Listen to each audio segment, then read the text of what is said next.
I will be delivering this lecture together with Dr. Andrew Bernardo. So I'm going to share with you first what we do whenever we conduct English trainings for FUSE trainees. So I'll just wait for the PowerPoint to be presented on screen. So Andrew and I decided to entitle our presentation Online English Teaching, Boon or Bane. So I guess you can already answer this question, but we're going to have more discussion about this after Andrew's presentation. So moving on, I'd just like to share with you what we do whenever we conduct trainings for FUSE. So when I came in, when Dr. Tish Bautista, my mentor at De La Salle, invited me to be part of FUSE, and I thank her for that invitation, there were already FUSE English materials that were prepared. So we have at least 6.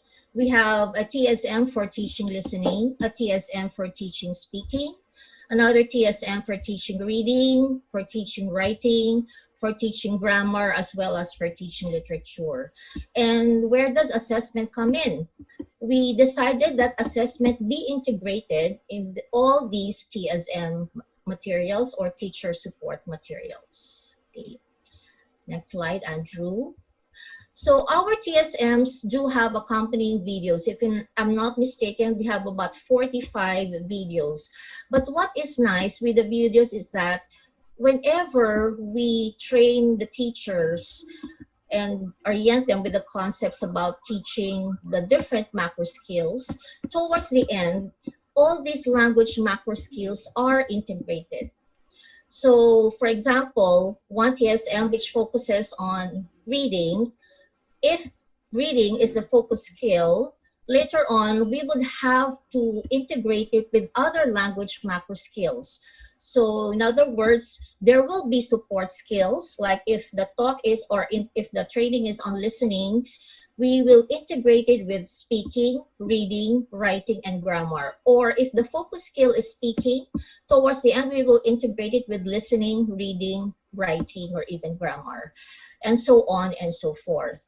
And some years back, there was another language skill that was introduced.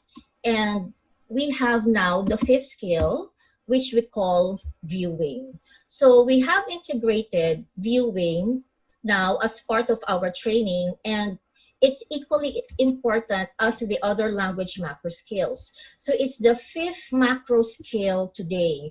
And it is not separated from the other language macro skills. So we refer to it to perceiving, likewise with examining, interpreting, and even meaning construction from the visual images. And so it's also crucial that we improve the comprehension of the trainees and of our students of print as well as non-print materials.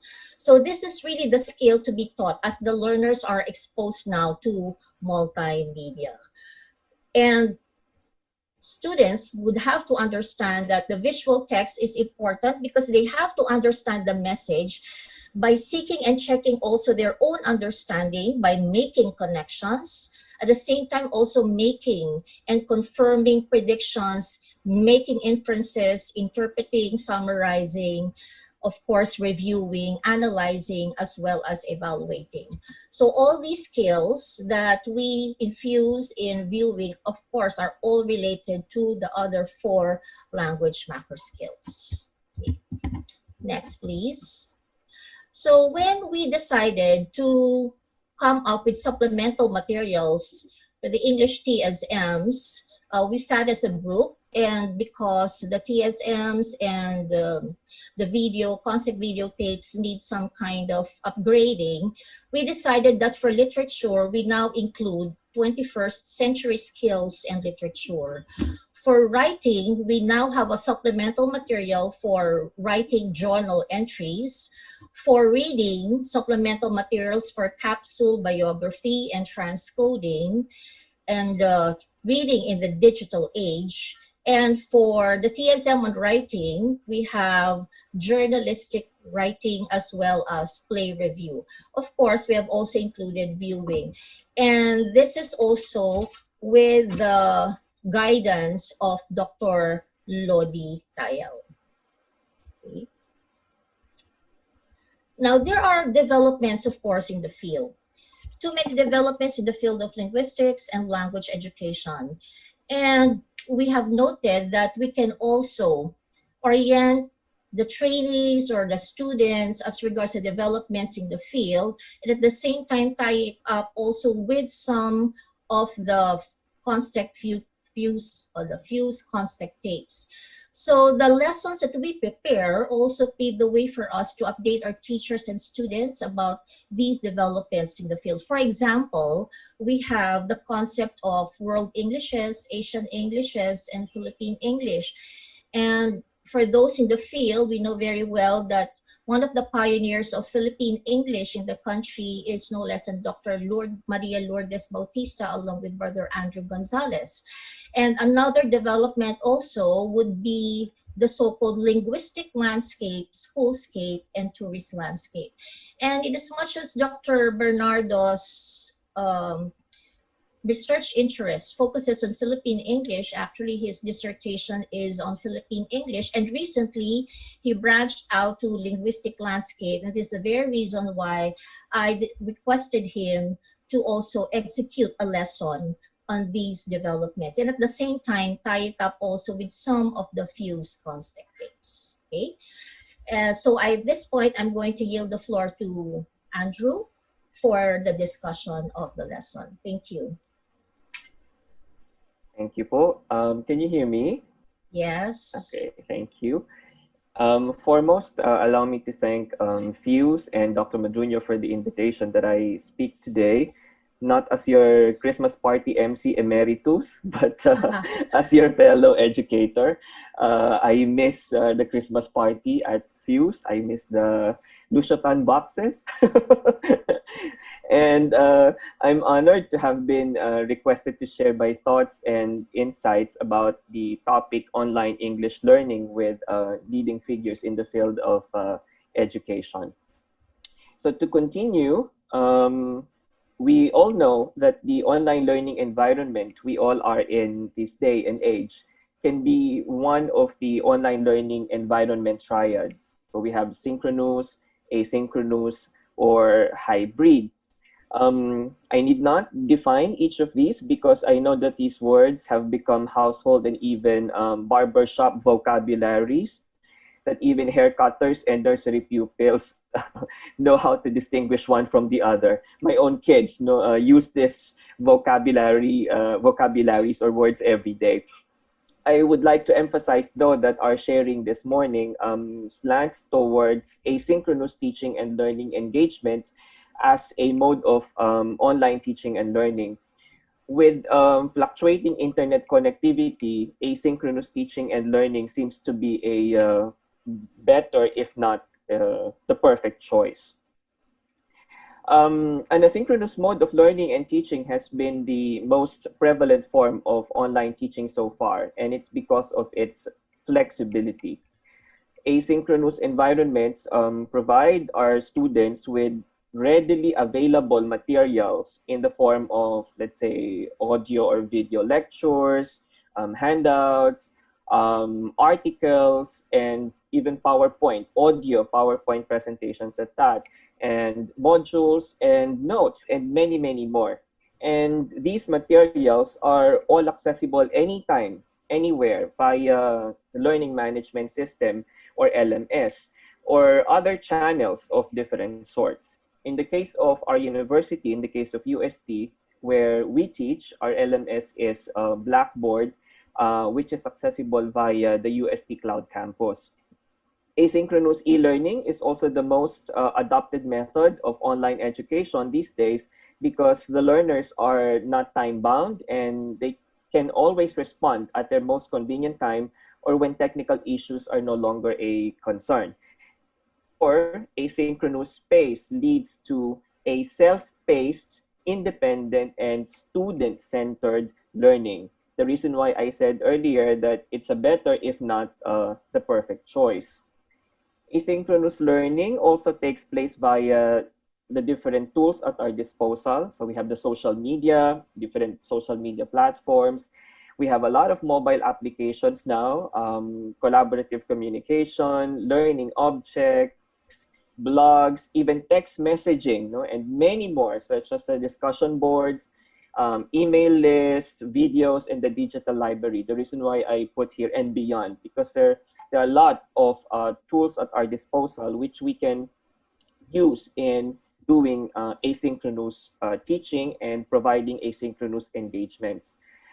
Asynchronous learning also takes place via, other than the popularity of asynchronous learning I mentioned earlier, asynchronous learning also allows opportunity of delayed response where the students could use their higher order learning skills as they keep thinking about a problem or an extended time period and may develop divergent thinking.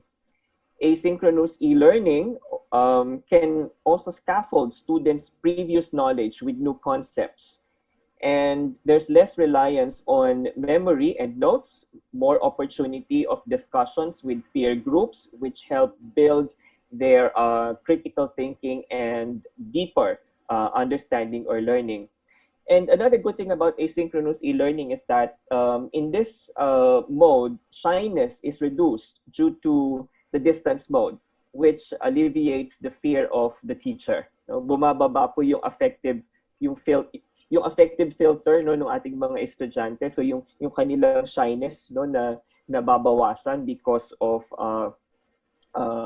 distance, no? Physical distance and even social distance. Although there's nearness in the farness between between the students or between the students and the teachers, and we'll be able to explain that in a little while. As there is less pressure no, than a real time encounter. And as I've said earlier, the affective filter remains low and learners can respond more innovatively and more creatively. And the chances of getting irritated by technical problems, although we can't help but be irritated sometimes, no, like the low speed and non-connectivity, are the least as ample time to attempt what we call ETVTs that are available. And we'll be explaining more about ETVTs as the sharing goes on. Broadly speaking, effective learning in asynchronous mode does take place. Okay? There have been researches conducted that would show that asynchronous learning does facilitate learning. And this learning is strengthened by the relationship between the process of collaboration, interaction, participation, and responsibility and learning objectives and outcomes like problem solving skills, critical thinking, and higher order thinking skills. Therefore, the design and implementation of any of asynchronous learning pedagogy provides maximum support to the students in achieving objectives and outcomes to avoid frustration, especially in comparison to the traditional face-to-face language learning processes. And we all know that the face-to-face language learning process or the face-to-face learning process in general provides a real-time interaction, immediate feedback, and this feel of human touch. Okay, and others would argue that it's still human touch even in the online learning space. Now, we've seen the benefits of asynchronous learning, but we probably ask ourselves, is it grounded on sound pedagogical theories? And it is believed that the social constructivist perspective, I'm sure that si Ma'am Fe could very well explain this. Hindi ko po makita ko nandyan si Ma'am Fe. I don't have access to the list of participants yet. But maybe Ma'am Fe could help us explain this further later. So it is believed that the social constructivist perspective grounds asynchronous language learning. And this perspective argues that knowledge is created by the individual in an attempt to bring meaning to new information as well as to integrate this knowledge with the individual's prior experience or schemata. And students are then viewed as participants in the construction of meaning through their interactions with others, with other students, and with the faculty members or course facilitators, with such interactions mediated through spoken and written language. And the classroom may be seen as a socio-cultural system in which language plays a very vital or a very important role. In particular, discussion among students on specific knowledge has the potential to spur or to motivate inquiry and to create a learning context in which collaborative meaning making takes place or occurs. There's dialogue and discourse, talk that is oral or written, and this happens in the social constructivist classroom, which has many voices. And it is in this concept of multi-voice that characterizes such a classroom. And this concept of multi-voice was noted by students who appreciate the ability of online discussion as a way of everyone's voices to be heard.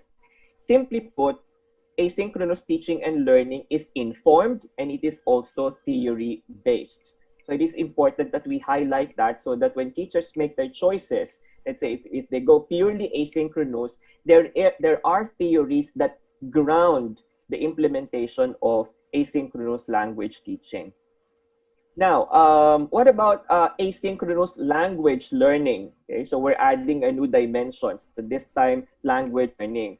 Earlier, we tackled asynchronous learning in general, and what if it is applied in the context of language learning? Um, in asynchronous language learning, it's deemed beneficial to the learners in scores of ways. They are able to formulate syntactically and semantically correct sentences by writing and rewriting them for either, let's say, writing emails or posting discussion comments. They write better because of peer pressure. And why is that so? This means that peer pressure is sometimes advantageous. Meron po palang magandang naidudulot yung peer pressure, particularly in asynchronous e-language learning. The students' questions or comments are openly available to be read by their fellow students and teachers. And this helps them, this pressures them, no, to work on better formulations of statements and their answers, which help develop their understanding of the different concepts. The learners have ample time to attempt what we call ELLTVTs or LTVTs, which we are going to explain in a little while. So English language learning activities. The new term now that we use is LTVTs. And students revise their text or even seek guidance about their writings before they upload them. And such an online format seems to provide some sort of a safety net for many of our students. They're able to be more expressive due to the nature of this out of time discussion and may take more risk with their talk because they are physically distanced from the listeners. So madami pong benefits na rin, no, yung asynchronous e-language learning as what the literature says. Asynchronous discussion allows for reflective thought and talk, and these are components valued in effective discussion. The experience of Black in 2016 says that asynchronous discussion has helped him to understand this more clearly because he has found that such discussion provides a text of talk, offering a documentation of students' reflections and scaffolding. His students brought their experiences as writers, students and teachers to the discussion and created a learning context centered around their ideas, their knowledge, and the specific topics discussed, provides an opportunity for them to read, to reflect, and then respond. And I must say that I also felt the same way in my own online language learning classes. And I will cite some instances which illustrate this as we go along. In my own class, I handled purposive communication this term, and I could say that all these are true. I can attest to this, know what the literature is saying. In one asynchronous session I had with my first year college students, I asked them to post and comment on the answers to the question, how does multimodal communication and multimodal literacies relate? So that was the lesson that time. But prior to answering this question, I encourage my students to watch a couple of videos on YouTube and to read some online articles about these two constructs, MMC or multimodal communication and multimodal literacies, before I ask them to identify the point where these two converge or where these two meet. And the exchange of ideas and opinions was indeed lively and literally endless. And I had to put an end to it, as shown in the screenshots I randomly picked. So parang walang hesitations yung ating mga estudyante na to post their ideas or comments or thoughts onto the discussion forum.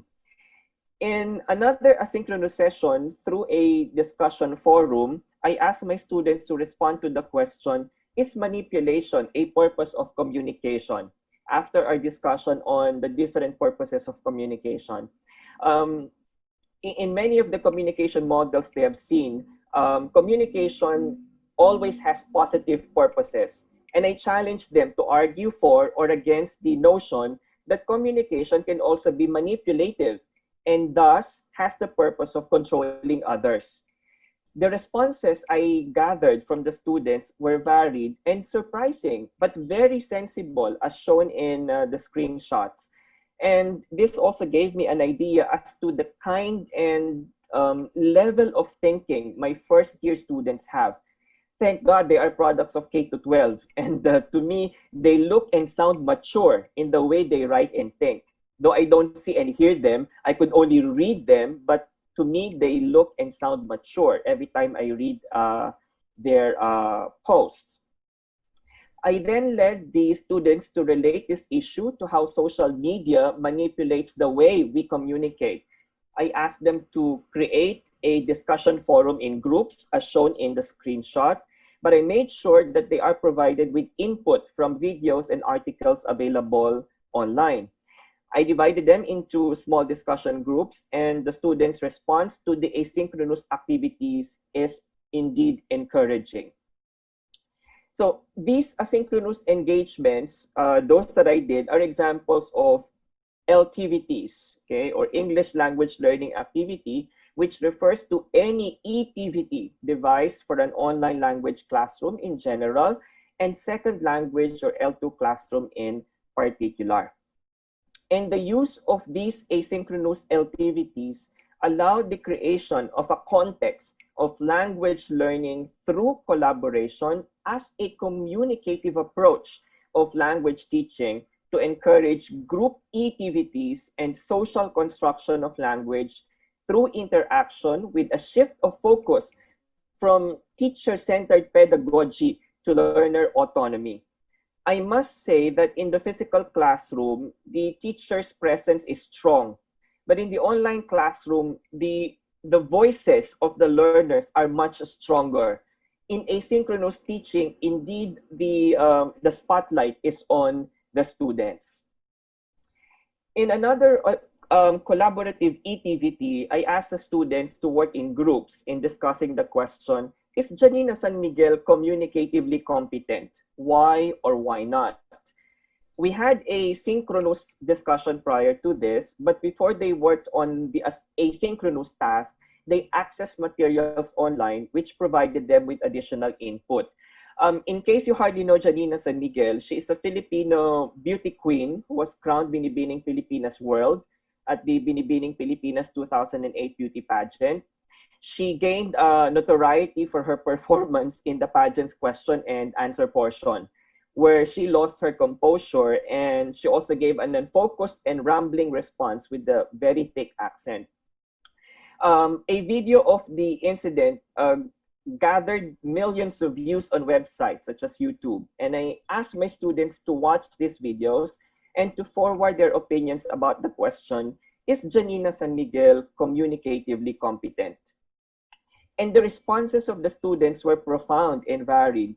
I must say that I also got to learn from the multiple perspectives they offered one another. Their answers were research-based, but original, argumentative, refined, and of course, well thought out. In our LMS, we have a built-in plagiarism checker, which assures that the students' responses are not stolen from others. Kaya ko po nasabi na yung answers nila are research-based but original at the same time.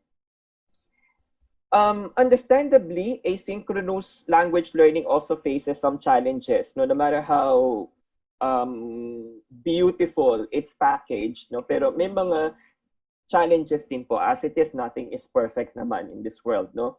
And students also often struggle with reflection, especially these days, when we all need to weather the storms that have come our way. Medyo mahirap mag-focus po ngayon yung mga estudyante because primarily of the situation.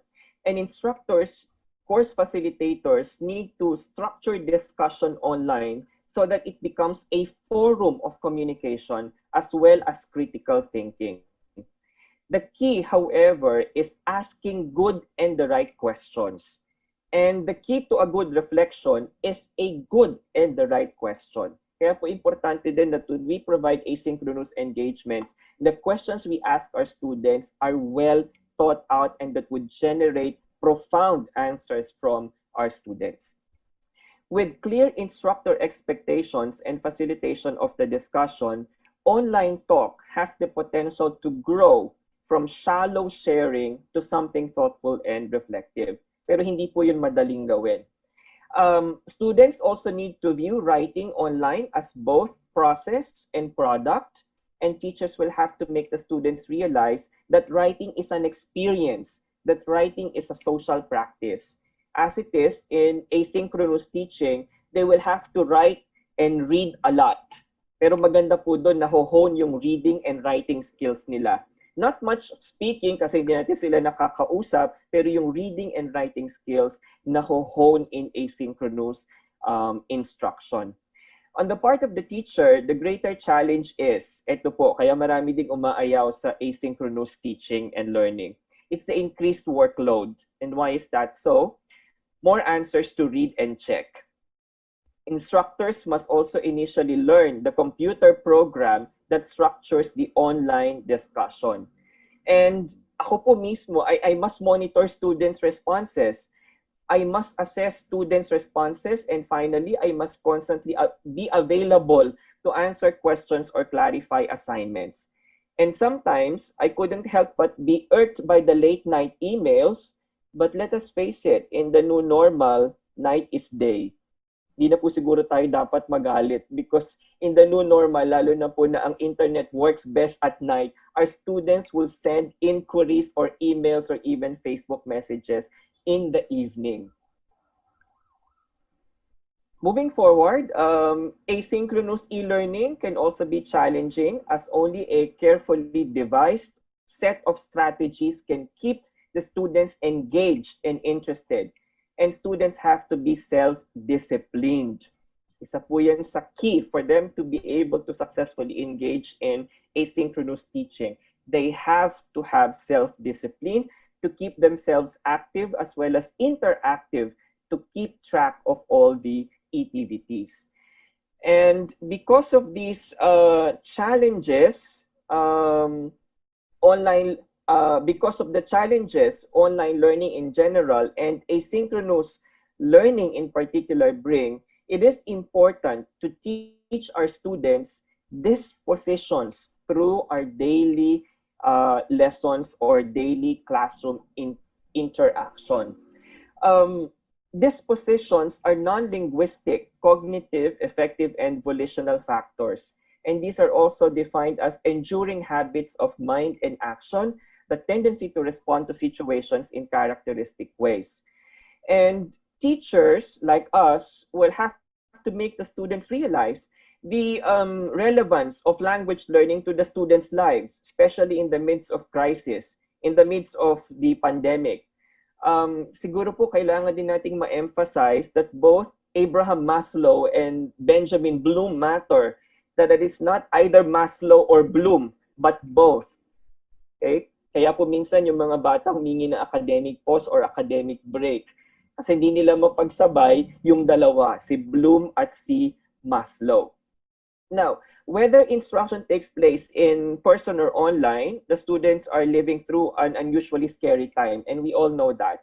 And it is incumbent on us as educators to focus like like never before on the creation of a safe and nurturing learning environment, even caring relationship, and the provision of the time and support necessary to foster real learning and to foster dispositions among the learners during an extraordinary period in our history, even in the online space. It can happen. We can still teach values and dispositions even in the online space.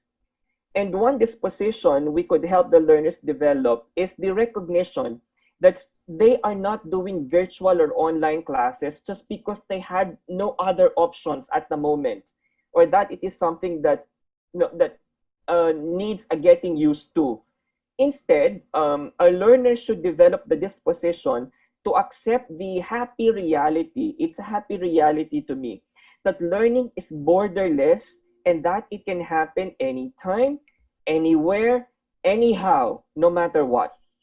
And to teach them the positive disposition of valuing what the schools, what the home are doing for them, despite the difficult situation at present, and it remains of paramount importance. And we can teach these dispositions even in online and asynchronous teaching and learning engagements.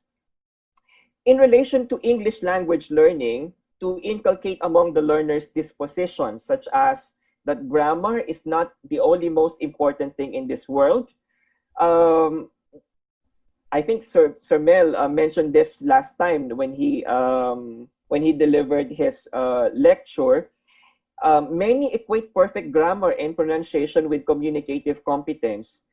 Akala natin yun lang ang measure or metric of communicative competence, good grammar or good accent or pronunciation.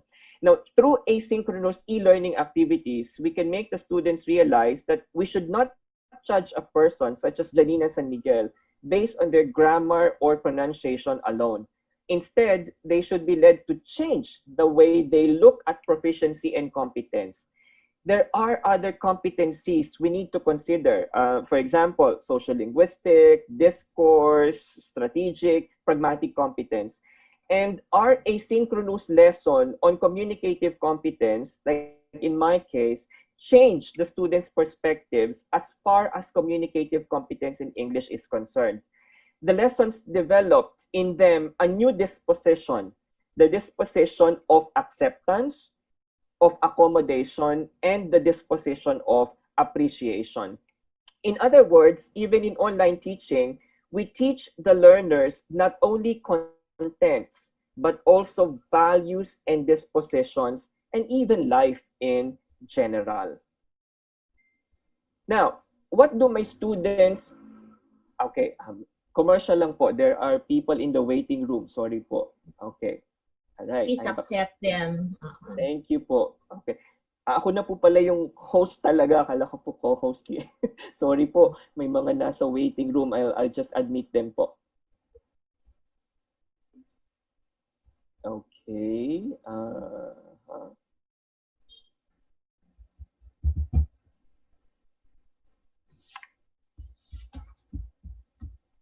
Admit. Okay po.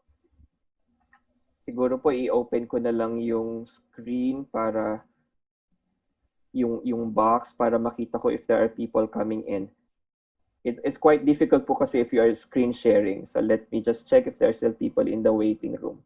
Okay, parang okay na po. All right. Okay. So what do my students have to say about their asynchronous engagements? After an intensive course in purposive communication, I gathered my students' comments and suggestions. I'm happy that they found the asynchronous engagements worth doing as seen in these statements. I took screenshots of, and this drives me to think how I can further improve our instructional delivery. As it is, everything is a trial. No, we work on a trial and error basis at this point. And the positive feedback of my students motivate me to improve my lessons a notch higher. So if it's okay po with you, I'll just read a few lines from their responses because it's important that we know what our students feel about the engagements that they have. Quoting from Miss Sagid, she says, the activities of this course were all appropriately delivered. They were very engaging for 21st century learners, and all of it was appropriately connected to our program.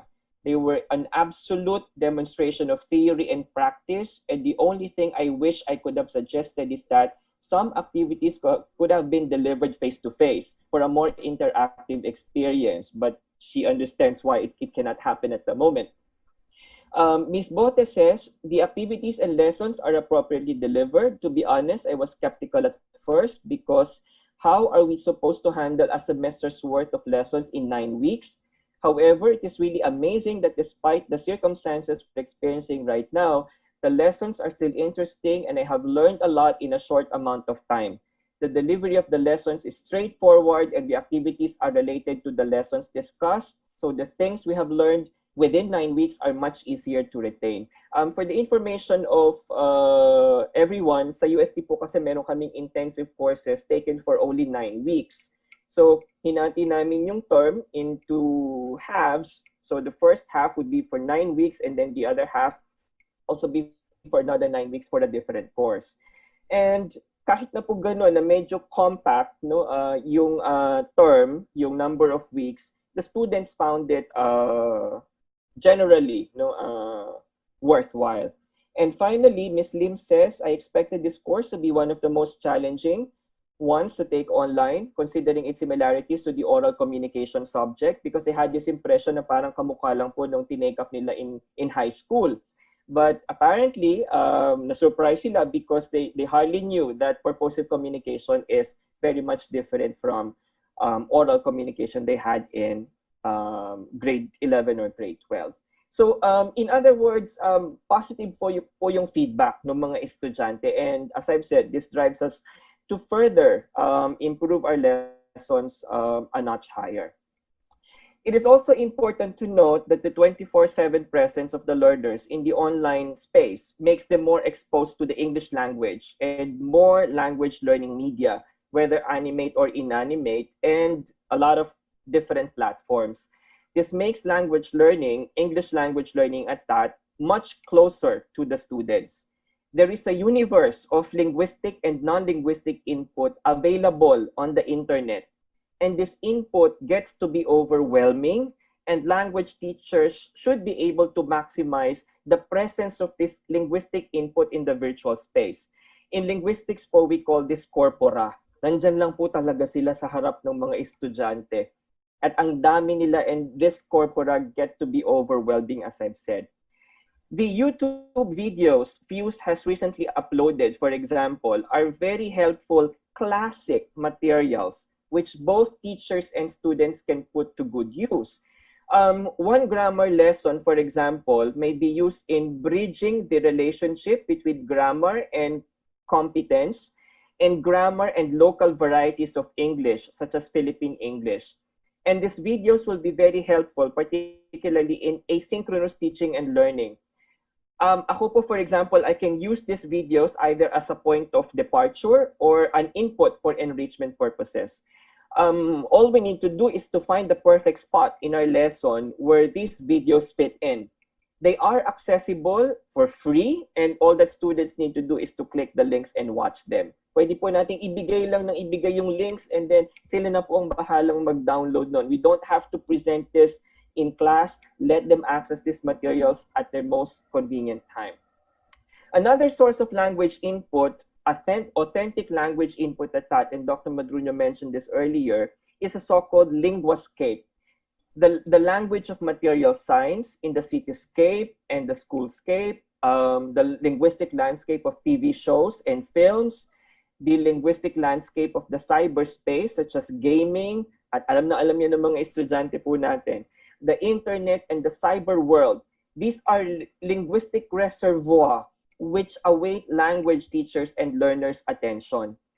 Because these are rich pedagogical resources, the LMS, the school website lang po, no? The school website itself, the emails we send, the chat box, the group chats, the tweets, the Facebook and Instagram posts, the online advertisements that pop out every time we browse Facebook, the online newspapers and online news programs, they make up the linguistic landscape of the virtual world. And they may be utilized for both e-language teaching and research purposes.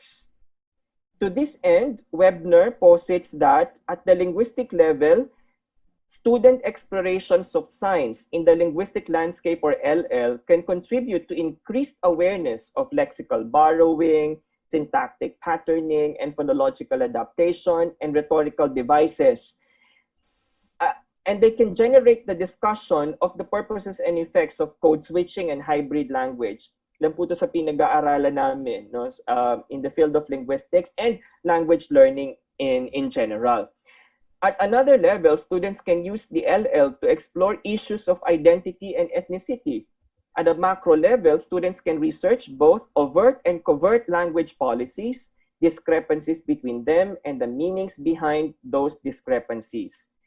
For example po, no, the post of the Pacquiaos, Jinky Pacquiao in particular, it may be analyzed from a multimodal perspective or by analyzing what we call visual grammar and non-verbal communication. Let's say yung stare or yung gaze or yung post ni Jinky Pacquiao. What do they mean and how do they match the text above the photos? Ang sabi po kasi dyan ni Jinky Pacquiao one time, be grateful that given a gift of another day. Pero yung po kaya yung sinasabi ng pictures, na it's a gift of life, or she's showing off that she wants the world to know that she's Jinky Pacquiao and she woke up like that. So, pwede nating pag-usapan yun sa klase, and the take-off point is the text they see in the social media, like the post of Jinky Pacquiao. Kaya po yung post na yun, umani na maraming reaction din kasi siya na raw yung queen of plants. Kasi nasa kanya na yung pinakamahal na plant box and plant. No? Pero yung post niya, yung text sa itaas, parang hindi yun ang ibig sabihin. Okay? Another example is Shopee messages. For example, yung nasa third frame po, no? Communication between a Chinese seller and an online shopper. Actually, ako po yun, yung online shopper. And the Chinese seller responded to me by saying, "We'll push ASAP." So hindi ko po una na-gets, ano ba yung "will push ASAP," no? So it may be used in understanding Englishes, such as Chinese English. So ginagamit po nila yon sa China, no? "Will push ASAP." And finally, blogs may also be used as a material for examining issues such as acceptability of Philippine English. You look at the highlighted part, yung seeked po, no, na KED, yung last three letters. So di po ba ang past tense ng seek ay sought? Pero ito, educated po, blogger po ang gumamit nito. So is it okay now to use seeked instead of sought as the past tense of seek? So it may be used as a take-off point for discussing a lot of linguistic issues as well as a take-off point for language learning. So all these are in the linguistic landscape of the cyberscape.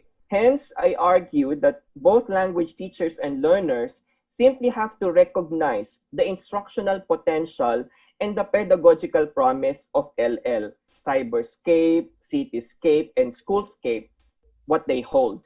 And LL remains to be an underutilized resource for teaching English and an untapped pedagogical armory for developing proficiency in English and its localized and indigenized varieties. And nandyan lang po sila ngayon sa harap ng mga estudyante. Okay? Let's now get to the bottom line of everything that has been said. The classroom has changed. Now it has no walls. The resources it has are limitless, and our creative use of these makes learning much closer and more relevant to the students, especially in these trying times. Dr. Madruño, in one of her essays, said, "At this time, when physical distancing is a must, language classes conducted online can still create numerous benefits for the learners. The only need is to think outside of the box by becoming innovative and adaptive to the situation. Language classes may still be enjoyed by learners as learning is facilitated when activities are well thought out and carefully executed." So now, you be the judge. Is online English teaching, Boon or Bane? I give back the floor to Dr. Madunya. Thank you, Andrew. So we now try to answer this question. So obviously, with the use of technology, we know that it really contributes to the improvement of the teaching learning process. And we also must admit the fact that the teaching learning process has now become very novel, very stimulating, exciting, fresh, and also engaging with the use of technology and with the use of multimedia in the classroom. So I think teachers should really be convinced of the usefulness and advantages of technology in improving the learners learning.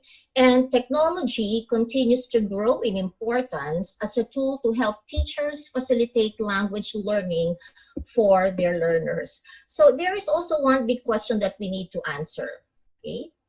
How do we change the attitudes of teachers who are unfamiliar with classroom technology? Because at this point, I know that there are still some teachers who are resistant to change. So how do we help them change their negative attitude towards the use of technology inside the classroom? So I'd answer this from the perspective of the school or the school administrators to change the attitudes of teachers unfamiliar with the advantages that technology provides. There should really be professional development, specifically considered in order to assure learners learning, and that the schools also should regard technology as really a very significant part of teaching and learning programs. And our technology experts in the school should also be able to provide extra assistance for teachers who use it in teaching their English courses or any other course for that matter. In UST, we have decided to appoint the so-called e-learning specialists. Okay, so in the Faculty of Arts and Letters, where I belong now, we have at least 3 e-learning specialists. Of course, they're very adept with the use of technology, and because there are about 260 faculty that we have, they try to divide the work among all of us. If the university had the move that if a college has more than 100 teachers, then we would have to add more. So we decided that there should be 1 e-learning specialist assigned for at least 100 teachers. But there's still a lot, of course. There are still many of us who are not very adept at the use of technology, but we do not just rely on the e-learning specialists, because I'm very sure, especially with the young faculty that we have, there are also those who are very good with the use of multimedia. Okay. So next slide. Not yet, no? So again, another one is that from the end of the teachers, how do they shift their paradigm? I think our teachers also would have to acknowledge that there's really a positive effect of computer technology inside the classroom, although it does not really come automatically. It really depends on how the teachers use it in the language classrooms. Teachers also should be able to come up with technology integrated lesson materials. And I think it should not be individualized. The department should really take the helm. So each one should be able to contribute, and later on, you can even upload all these materials onto your course site, so that in the event that any of the teachers in the department would need audiovisual materials, they are all ready. They would just have to download them from their own course site. Teachers also should not be embarrassed in seeking guidance from their colleagues who can help them teach better using technology. And this is really what I do. Rachel Litao is now the current chair of the Department of English, and every time I have difficulty with the technology, I always call on her. In fact, I know now how to prepare my own course site. Obviously, I cannot attend all the trainings that the university always schedules. So whenever I am delayed in the preparation of my course, I just seek the help of either Rachel or Andrew, and now I know how to prepare my course site, upload also all the materials that I have, the journal articles, the PowerPoint presentations, etc. So it really has to be something continuous. So we cannot just, note the use of technology in just one sitting. So it does not really come automatically. And with technology being part of our everyday lives, it's really very important that we have to rethink the idea of integrating technology into the curriculum and even try to aim to embed technology into teaching to support the learning process of our students. So gone are the days when the teachers would just have to stand in front of the students inside the classroom, make use of the green blackboard and the chalk, or maybe make use of the whiteboard marker and the whiteboard at that, because as Andrew said earlier, teaching and learning now have really become borderless. So with that, we thank you very much for your time. Thank you also for the invitation of Fuse to deliver this sharing or to have this sharing. Good morning, everyone.